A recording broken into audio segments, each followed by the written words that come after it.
Hello and welcome to the Fake Sports League, where it's all statistics and no substance. I'm your host, as always, Kenny Fisher, and we are back again in the thick of it. This is the third game of the fourth season here. This is our second game of conference play, and once again, conference play means so much more this season. It's going to be your conference champions. They get that first round bye in the playoffs, and 4 out of 6 teams are going to be chosen based on their conference standings alone. As always, make sure you check out the FSL Discord for any updates, player injuries, and news. We have a few players that are out in these upcoming games, but you already know that because you already tuned in to that FSL Discord.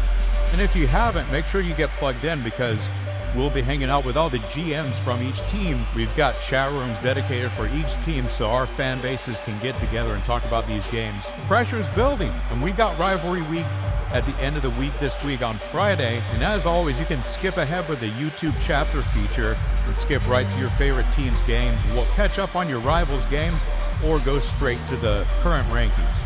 But that's enough for me. We got games to see, and we start out with a good one. It's going to be the Rebels versus the Phantoms.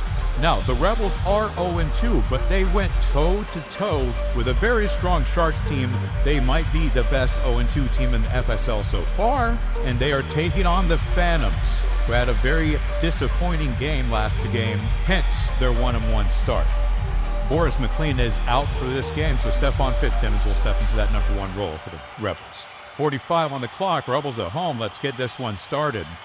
And Philip Bayless strikes first, 1-0, 1-1 Octavio Bryn from the Phantoms, but it's 2-1 Courtney May gets on the board, and Taylor Barker, the very talented rookie for the Phantoms, and we have a shootout going on, 3-2 now, Philip Bayless with 2, and the Rebels with the largest lead of the night, 4-2, Courtney May with 2 points, and Chase Dubose fires back from the Phantoms, and Bryn ties it up 4-4 with under 20 seconds to go. But Courtney May's having another outstanding game, 3 points for him.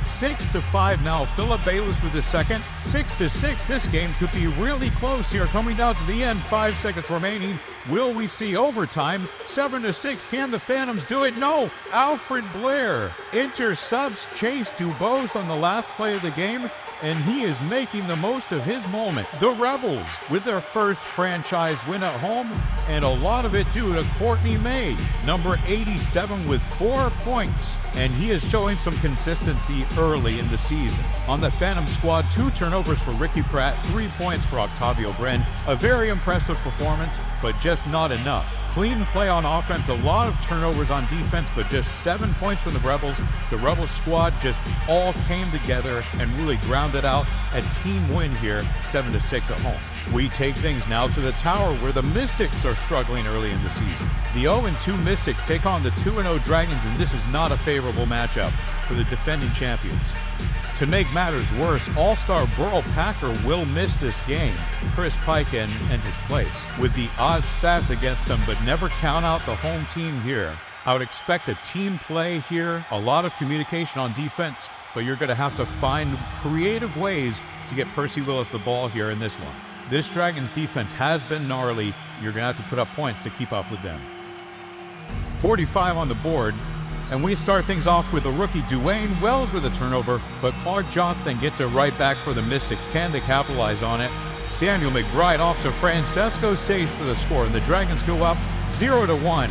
Mystics having trouble with possession, as already 3 turnovers against them, but 3 turnovers for the Mystics as well, and they take the lead 2-1, 2-2 now. Christopher Shaw ties it back up, but 3-2 the Mystics, who saw the Mystics staying ahead on this one, 4-2 now. Lloyd Wallace with his 3rd turnover in this Dragons offense has been lulled to sleep. Less than 10 to go in the defensive battle. The Mystics keeping them an arm's reach away, but 4 points for the Dragons. A turnover from Tobias Fonseca. Could we see overtime? And the buzzer sounds. That is it. The Dragons' time expires. 5-4. The Mystics get a win at home. 3 points from Rock Bumble. 3 turnovers from Lloyd Wallace. Full disclosure, I did not expect the Mystics to win this game, but certainly not if you had told me that Percy Willis would score 0 points in this matchup. Tobias Fonseca locked the All-Star down today, but even without Burl Packer or any points from Percy Willis, this Mystic squad pulls out a win over one of the best teams in the FSL this season. That certainly has to be reassuring for these Mystics fans to see that they can get it done in the toughest of matchups, even without some of their best players on the board. And how does that shake up your perceptions of the season so far? I just have to assume that matchup's going to be the talk of the Discord today. Coming in next, it's Flame hosting the Frogs. Both these teams a little unproven early in the season. 0-2 for the Flame, 1-1 for the Frogs. But believe me, talent is not the issue. Drew Park and Rogelio Gil are going to be an interesting matchup to watch as these ones on offense lead their team. But I think this young defensive squad on the Flame could turn some heads. 45 on the clock, starting now. Alan Norman with the first point off the board. Flame take the lead early, and Jorge Silva gets it right back to him, passes it out to Alan Norman again. It's 2-0, an early lead for the Flame, and Jorge Silva with his second turnover of the day. But Alexander Burke shuts it down, 2-1 the Frogs. Back at it, 2-2. Percy Pena ties it up, but Alan Norman quickly gets back on the board, 3-3 now. Drew Park and all the Frogs players are getting points on the board, but it's 4-3 now, 5-3, a 2-point lead for the Flame as we approach our 10 seconds remaining. 6-4, Alan Norman with 4 points, Jorge Silva with 3 turnovers, and 7-4. This game has gotten out of hand. 8-4 now, 4 turnovers for Jorge Silva, 5 points for Alan Norman, and the victory goes to the Flame at home. Have a night, Jorge Silva. 4 turnovers for the rookie and 5 points for Alan Norman. The connection between those two today was phenomenal. 8 points for the Flame, a 4-point victory, and this 0-2 squad could do no wrong at home. Both these teams find themselves at 1-2 on the season into the third game. And now this is a matchup that I have been looking forward to. It's Los Lobos at home, hosting the Tide. Both teams with multiple first-rounders all starting in this game. Rolando Johnson, Adrian Mitchell, as well as Brett Romero, Audrey Becker, and Courtney Fowler. 5 first-rounders in these two teams alone. Both starting 1-1 on the season. It is anyone's game. 45 on the clock, and I am itching to get this one going. Rolando Johnson, the first off the board. It is 1-0 for Los Lobos, but Lamar Brown, the late round pickup for the Tide, gets it back at him. 2-1, 2-2 now, 3-2. Rolando Johnson, Lamar Brown going back and forth here. Neither team recording a turnover yet, and there it is. Chet Leonard picks the ball off, but Courtney Fowler gets it right back, and Lamar Brown finishes. What a night for the rookie. 4-3 now. Adrian Mitchell keeps this game interesting. Los Lobos with the slimmest of leads. Lamar Brown again. 4 points for Lamar Brown. 5-4, 5-5. Doug Powers gets in on it. Less than 10 seconds to go. It's tied up. 5-6. The Tide with the lead. 3 seconds. Tied up 6-6, 6-7. And that will be the game. 4 points for Rolando Johnson, 4 points for Lamar Brown. We talked about these first-rounder rookies, but don't forget about Lamar Brown taken in the 5th round. What a night for the young fella. Not to mention 1 and 2 turnovers apiece for Audrey Becker and Courtney Fowler, the back-to-back first-round picks for the Tide, and a strong win against a difficult matchup on the road. And Los Lobos will have to go back to the drawing board on this one. But 4 points from Rolando Johnson leaves a lot of hope left for this Los Lobos team. We've got an interesting matchup here. Red Pandas hosting the Knights. Both of these squads 1-1 on the season. Both of them, I think, pretty similar in builds. And both of them missing their top defenders. Todd Ross on the Pandas out today. Benny Braun from the Knights will also miss this matchup here. We're going to get some play here from Cleveland Falk and Jared Hardy today and their play. So this could be a high-scoring game. To me, it comes down to the duos. Joey Spencer and Clayton Harrington have to match and outperform Quinn McHugh and Lee Cho today. Quinn McHugh a little quiet in yesterday's matchup. He could be slowing down a little bit right when the Red Pandas needed to. As always, 45 on the clock, starting now.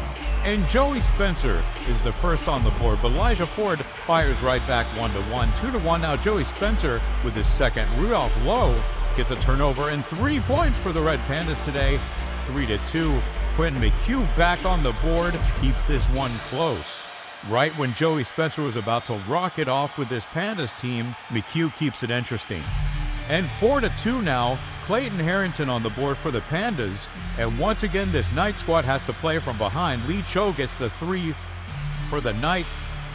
5-3, 5-4 now. Quinn McHugh fighting with everything he has. 5 seconds left. 5 points for each team. 6-5. Can the Red Pandas do it? The Knights send us to overtime. 5 points for Joey Spencer, and this rookie is just phenomenal for the Pandas. Another 2-point performance from Quinn McHugh in regulation, and the Knights once again will have to fight in overtime. The Red Pandas need a little bit more help from the rest of their team. 20 additional seconds for this first overtime period, and we start out with a turnover from Rudolph Lowe. 6-6 the score remains, and both these teams already looking a little bit exhausted here. Clayton Harrington gets on the board, and Quinn McHugh once again 3 points. 7-7, 5 seconds left. The Knights take their first lead of the night, but is tied up again 8-8, and we will see overtime once again. A really strong performance from both of these teams, and the Knights just seem to live in overtime. I don't think anybody has played more ball than the Knights have this season. Their second overtime period today. And wasting no time is Lee Cho. 9 points on the board for the Knights, 9 points for the Pandas. 9-10 now, 12 seconds remaining. 10-10, 10-11. Can we see another shootout between the Knights and their competitors? 5 seconds remaining. 11-12, 7 points for Joey Spencer here, and the Knights finish. 11-13, 7 points from Joey Spencer, 4 points from Clayton Harrington, but still, after 2 overtime periods, not a single point for Wiley Little, and that is probably the difference in this game. 4, 5, and 4 respectively is the score between Quinn McHugh, Lee Cho, and Elijah Ford, which add up to our 13-point victory. Knights over the Red Pandas on the road. All it took was a regulation match and 2 overtime periods, but the Knights are 2-1 on the season. And maybe there needs to be some roster moves for the Red Pandas. They are just inches away from being such a dominant team. I mean, 7 points from the rookie, 11 points between 2 players. If you can just round out your squad, this could be a dangerous team down the stretch. And this takes us now to the game of the week. Sharks and Comets both back for their second appearance in the game of the week slot, both having phenomenal seasons.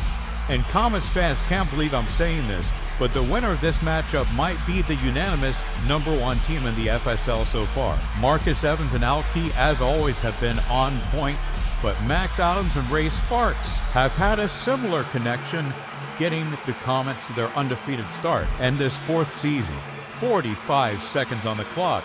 And we start things off now with Marcus Evans. The MVP gets a point on the board, but Max Adams really quickly to retaliate. 1-1, 1-2 now. Jaden Little on the board for the Comets. 2-2, 2-3 now. The Sharks having to play from behind, maybe for the first time this season, and it's all tied up. 2 points for Al Key, 2 points for Max Adams, and they're going to need some more out of Marcus Evans today. 4-4 now. Marcus Evans with his second point. Garrett Bowers gets the turnover, and Marcus Evans finishes. 5-5 now. Max Adams with 3 points. 6-5. The Sharks take the lead, with the Comets keeping lockstep with the Sharks today. 5 points for Marcus Evans, 4 points for Max Adams, and it's the 6th.